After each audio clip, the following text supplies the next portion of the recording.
हमारे साथ मौजूद है वो शख्स जिन्होंने 4000 किलोमीटर साइकिलिंग की है।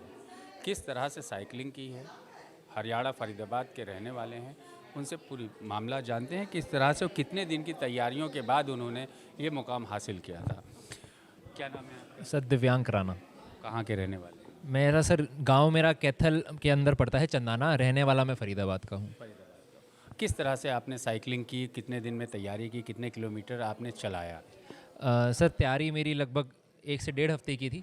उससे पहले मैं अपने आर्मी की तैयारी कर रहा था, आर्म फोर्सेस में एज ऑफिसर एंट्री की तैयारी कर रहा था। वो किसी हाव नहीं हो पाया, तो मैंने सोचा एक ज़िंदगी हमेशा एडवेंचर और चैलेंजिंग वाली होनी चाहिए। तो मैंने सोचा कि साइकिल पे क्यों ना चला जाए। तो मैंने फरीदाबाद टू लेह लद्दाख का एक प्लान बना, पूरा टूर बनाया 4000 किलोमीटर कवर करने का, और जिसको मैंने लगभग 4 महीने के अंदर कवर किया सर। 4 महीने में 4000 किलोमीटर। आप अकेले थे या आपके साथ में पूरा ग्रुप था? नहीं सर, मैं अकेले था, अकेले ही इस पूरा मैंने जर्नी को पूरा कवर किया सर। इसके लिए आपने किसी से परमिशन ली थी? परमिशन सिर्फ घर वालों से थी, उनकी से एक सहमति लेनी थी कि क्या मैं जा सकता हूँ, क्योंकि 4000 किलोमीटर जाना, वो भी एक अनजान जगह पे। तो उसके लिए बस घर वालों की अनुमति ली मैंने, बाकी किसी की अनुमति नहीं। क्या क्या तैयारियां की थी? अच्छा। अब सर जैसे हम कहीं पे भी जाते हैं तो हमें रुकने के लिए एक आश्रय चाहिए होता है, घर चाहिए होता है। तो उसके लिए मैंने टेंट ले लिया था। सोने के लिए बेड चाहिए होता है, तो उसके लिए मैंने एक स्लीपिंग बैग ले लिया था। और नीचे बिछाने के लिए, ताकि कुछ चुभे ना, तो मैंने एक योगा मैट ले लिया था। तो ये मेरा रहने का और सोने का सेटअप होता था। खाना बनाने के लिए मेरे पास गैस स्टोव, गैस कैन, कुछ रॉ खाना रहता था, जिसको मैंने पकाया, पानी में डाला, उबाला और खा लिया। तो ये सारी चीज़ें थी। बाकी साइकिल जो थी, मेन चीज़ वो थी कि साइकिल मेरा साथ दे, क्योंकि उसको 4000 किलोमीटर मेरे साथ रहना, वो भी 4 महीने के लिए। तो उसमें कोई दिक्कत ना आए, तो उसके लिए स्पेयर पार्ट्स, उसके ऑयल, कुछ पंचर किट, ये सारी चीज़ें मेरे पास थी। किसी स्पेशलिस्ट से आपने आइडिया लिया था? नहीं सर, किसी स्पेशलिस्ट से नहीं, मेरा खुद का प्रैक्टिकल एक्सपीरियंस था। बाकी गाइडेंस लेता रहता था मैं फ्रेंड से, या फिर लाइफ लॉन्ग, जैसे मेरी जिसकी साइकिल थी तो उनकी कस्टमर सपोर्ट से, या फिर उनकी टीम थी जिनसे मैं टाई अप कर रखा था कि यहाँ पे अगर मुझे प्रॉब्लम हो जाती है तो क्या आपके यहाँ पे सर्विस अवेलेबल है या नहीं है। ये सारी चीज़ें थी। रास्ते में जर्नी में क्या क्या दुश्वारियाँ आई? दुश्वारियाँ सर ऐसे मैं बोलूँगा नहीं, चैलेंजेस ज़रूर थे। कि मतलब चैलेंजेस आपके माइंडसेट के ऊपर होता है। अगर आपको लगता है कि चीज़ मुश्किल है तो आपको चैलेंजिंग लगेगी। तो मेरे लिए, मैं माइंडसेट में लेके चलता था कि मेरी जर्नी मुश्किल होने वाली है।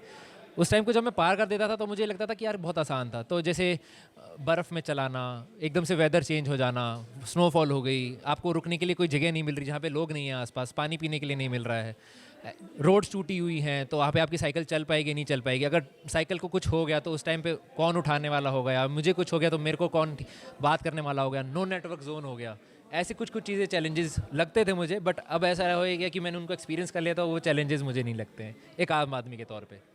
पहाड़ों पे तो साइकिल चलाना काफ़ी दिक्कत भरा रहा होगा, उसको किस तरह से आपने किया? शुरू में सर माइंडसेट का गेम था सारा। मेरे को ये पता था कि मैंने अपने आप को फिजिकली इतना बिल्टअप कर रखा है कि मैं टैकल कर लूँगा फिजिकली। बट मेन गेम होता है जब आप, शरीर आपका साथ देता है लेकिन आप मन से टूट जाते हो। तो मेरा मन इतना स्ट्रांग था कि मैं एक चीज़ ठान लेता था तो मैं उसको करके ही छोड़ता था, चाहे उसमें मुझे दिन लगे या रात लगे। कई बार रात को भी मैंने साइकिलिंग करी है।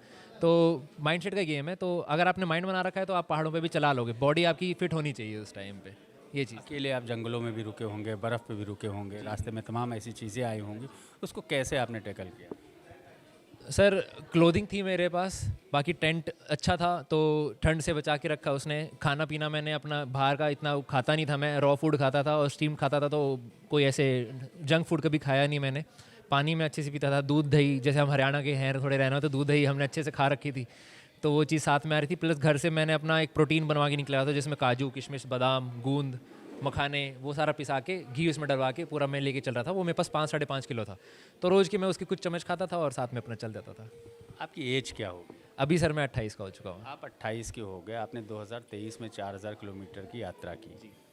पढ़ाई कितनी की आपने? सर मैंने बैचलर्स कर रखी है सिविल इंजीनियरिंग में, और मास्टर्स कर रखी है इन्वायरमेंटल इंजीनियरिंग में। आपने इंजीनियरिंग भी कर रखी, लेकिन अचानक से आइडिया आपके दिमाग में आ गया कि 4000 किलोमीटर, चार महीने के लिए सफ़र पे हमें निकलना, अचानक से आइडिया आया कैसे? तो सर जैसे मैंने आपको पहले ही बताया कि मैं आर्म फोर्सेस की तैयारी कर रहा था। तो मुझे ज़िंदगी ऐसी चाहिए थी जो थोड़ी एडवेंचरस हो और चैलेंजिंग हो। क्योंकि आर्मी में जब आप होते हो तो आप अलग अलग टेरेन में रहते हो, डिफरेंट डिफरेंट लोकेशंस पे रहते हो, कोई ना कोई न्यू चैलेंज आता ही रहता है। तो मुझे भी ऐसी लाइफ चाहिए थी जो दूसरी जॉब्स नहीं दे सकती थी। तो मुझे आर्मी ऐसी लगती थी। जहाँ पे मेरा वो सपना टूटा, तो फिर मैंने सोचा क्यों ना मैं दूसरा सपना बुनूँ अपना। तो मैंने सोचा मैं अपनी एक यूट्यूब चैनल खोलता हूँ। यूट्यूब पे अपना कंटेंट क्रिएट करूँगा, साथ में ट्रैवल भी करूँगा। तो मैंने यूट्यूब पे अपना चैनल भी खोला रोविंग राना व्लॉग्स के नाम से। तो वहाँ से मैंने उस पे कंटेंट डालना स्टार्ट किया। शुरू में अच्छी पॉपुलैरिटी भी मिली, बट अभी क्या है वो चैलेंज अभी मैंने पॉज पे कर रखा है, क्योंकि जिम्मेदारियाँ ज़्यादा आ गई हैं। तो वापस मैंने अपनी जॉब अभी स्टार्ट कर ली है। तो वो मेरा पीछे मोटिव था कि मेरे को ये साइकिल टूर स्टार्ट करना चाहिए उस टाइम पे। क्या जॉब कर रहे हैं? अभी मैं सिक्योरिटी ऑपरेशन संभाल रहा हूँ सर, पुणे में एक एमएनसी है उसकी। एमएनसी की। आपने इसके अलावा साइकिलिंग कहाँ कहाँ की हो, कितने की हो? साइकिलिंग इससे पहले जैसे हिमाचल प्रदेश में कर ली है सर, लेह लद्दाख में हो गई है, लेह लद्दाख से वापस आते टाइम पंजाब हरियाणा पूरी इसमें हो गई है। इसके बाद जो नेक्स्ट टूर मैंने किया था वो चारधाम यात्रा किया था, जो कि उत्तराखंड के अंदर था। उसमें मैंने गंगोत्री, यमुनोत्री, बद्रीनाथ, केदारनाथ, ये 4 धाम जो थे वो मैंने 1 महीने के अंदर कवर किए थे, पिछले साल ही नवंबर के महीने में। ये मतलब 1 साल हो गया, 1 साल पे। अभी आगे का कोई प्लान आपका इस तरीके की साइकिलिंग करने का? बिल्कुल है सर। आगे के जैसे अभी नॉर्थ ईस्टर्न स्टेट्स जो हैं हमारी 7 सिस्टर्स जो हैं, उसको एक्सप्लोर करने का है प्लान, जिसमें मैं अगर टीम यहाँ की सपोर्ट करती है तो इनकी टीम के सपोर्ट से मैं एक और टूर स्टार्ट करूँगा, वो वाला भी। प्लस फ्यूचर प्लान्स मेरे रहेंगे सर अदर कंट्रीज़ को भी ट्रैवल करने के लिए, ओनली ऑन बाइसाइकिल। फिर आप करना क्या चाहते हैं सर एडवेंचर। एडवेंचर के लिए? किस टीम की बात कर रहे हैं, कौन टीम आप? सर जैसे जिसने मेरे को पिछली बार साइकिल प्रोवाइड करी थी life long, so I will be seeking support. अगर वहाँ से सपोर्ट नहीं मिलता है तो खुद का कुछ ना कुछ देखेंगे।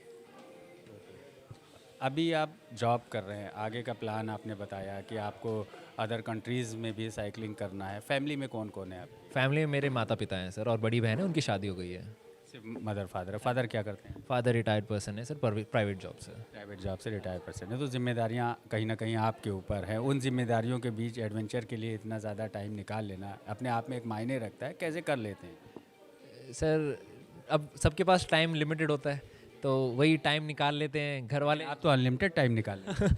घर वाले सपोर्टिव हैं इस चीज़ में सर, तो वो इस चीज़ को मानते हैं। बच्चों की खुशी में वो ज़्यादा खुशी देखते हैं, और उनको भी प्राउड फील होता है कि अगर उनका बच्चा कहीं पे कुछ अच्छी चीज़ कर रहा है तो उनको भी ये चीज़ बड़ी खुशी देती है। तो उनकी खुशी के लिए मैं चला भी जाऊँगा, उनके पास भी रह लूँगा। इतना फ्लेक्सिबल मैंने। युवाओं को क्या मैसेज देना चाहेंगे आप? उनके लिए यही है कि कोई भी चीज़ अगर आप कर रहे हो तो उसके पीछे एक रीज़न होना चाहिए कि आप क्यों कर रहे हैं वो, और अगर कर रहे हैं तो उसको शिद्दत से करना नेक्स्ट टाइम, ऐसा कुछ भी अगर आप करना चाहें। बाकी हेल्दी माइंड और एक हेल्दी बॉडी तभी हो पाएगा जब आप अपने आप को थोड़ा फिजिकली फिट रखोगे, तो थोड़ा घर से बाहर निकलेंगे। ये नहीं है कि घूमना हमेशा सिर्फ लेविश लग्जरियस तरीके से ही होता है, आप एक इकोनॉमिकल तरीके से भी घूम सकते हैं। प्लस मैं बोलता हूँ cycling is the best exercise. उससे आप आसपास की लोगों को उस जगह के बारे में बहुत अच्छी तरीके से जान पाते हैं। सो गो ग्रीन स्टे लीन मेरा एक मोटो है, जो मेरी राइड का भी रहा है। सो एक इन्वायरमेंट फ्रेंडली मैनर में आप रहिए भी और अपनी बॉडी को भी फिट रखिए साथ साथ। तो गो ग्रीन स्टे लीन सर। आखिरी सवाल, आपने लेह लद्दाख की बात की, लैंडस्लाइड एरिया काफ़ी है हिमाचल में। कभी ऐसी सिचुएशन आई कि लैंडस्लाइड अचानक हुई हो और आप फंसे हों, कभी आपको डर लगा हो? डर तो नहीं लगा सर, बस ये था कि ग्लेशियर रोड पे आ गए थे, तो वहाँ पे मैं 8-9 घंटे के लिए रुका हुआ था। फिर एक पास बंद हो गया था, वहाँ पे मैं कम से कम 1-1.25 महीने के लिए उसी जगह पे ही रुका हुआ था। तो लोग काफ़ी सपोर्टिव हैं पहाड़ों के, तो उन्होंने उस तरीके से आश्रय भी दिया, सपोर्ट भी दिया। तो वो चैलेंजेस था उस टाइम पे, बट टैकल हो गए थे सर। अब ईजी लगता है बताने में कि हाँ हो गया था। हाँ तो ईजी लगता है बताने में। तो ये है आज के युवा दिव्यांग जिन्होंने 4000 किलोमीटर यात्रा की है ऑफिशियली, मतलब एक ब्रांड के साथ में। इसके अलावा उन्होंने केदारनाथ, बद्रीनाथ, चारों धाम की यात्रा भी की है। कहीं ना कहीं ये युवाओं के लिए एक प्रेरणा स्रोत हैं कि अगर किसी चीज़ को ठान लिया जाए तो उसको किया जा सकता है। सिर्फ आपकी इच्छा शक्ति पर सारी बातें निर्भर करती हैं। सैयद आकिल, श्री न्यूज़, लखनऊ।